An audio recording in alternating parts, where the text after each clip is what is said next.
कहते हैं इस होटल से पहले यहाँ एक कॉलोनी हुआ करती थी जिसमें एक घर का नंबर था 303।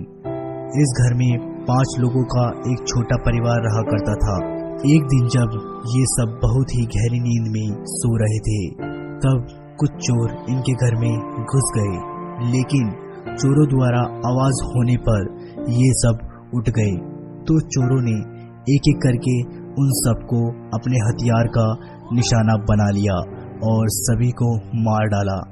ये सब तो मर गए, लेकिन इस अकाल मृत्यु के कारण इन सब की आत्मा इस घर में कैद हो गई।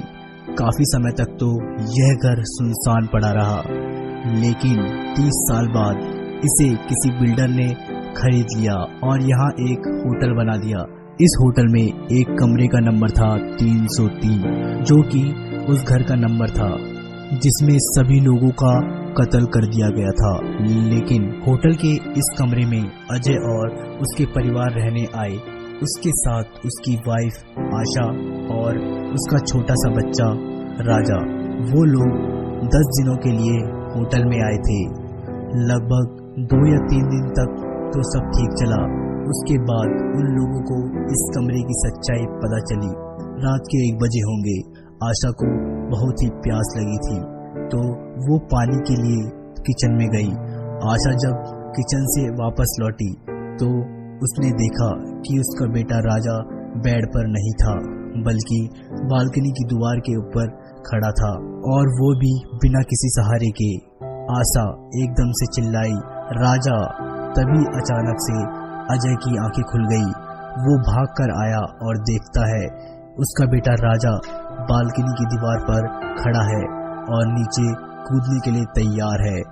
दोनों बहुत ही ज्यादा घबरा गए। वो राजा को आवाज लगा रहे थे, लेकिन राजा ने पीछे मुड़कर नहीं देखा। अजय राजा की ओर धीरे धीरे बढ़ा और उसे एकदम से पकड़ लिया और अपनी ओर खींच लिया। वो उसे डांट रहे थे, लेकिन राजा उनकी बात बिल्कुल नहीं सुन रहा था, क्योंकि राजा नहीं बल्कि किसी प्रेत की आत्मा थी जो उससे वो काम करवा रही थी। अगले दिन फिर वही हुआ और राजा को फिर से कूदने से बचा लिया गया। अब आशा को लगा कुछ बात तो है।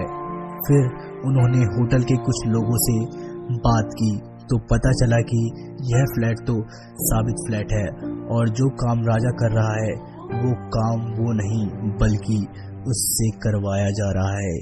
जब अजय और आशा बहुत डर गए तब वह एक साधु बाबा के पास गए और उन्होंने पूछा ये सब क्या हो रहा है।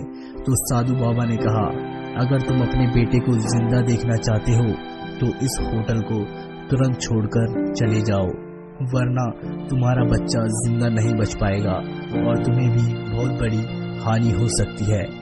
अगले ही दिन अजय और आशा इस होटल को छोड़ के किसी दूसरे होटल में चले गए। तो दोस्तों,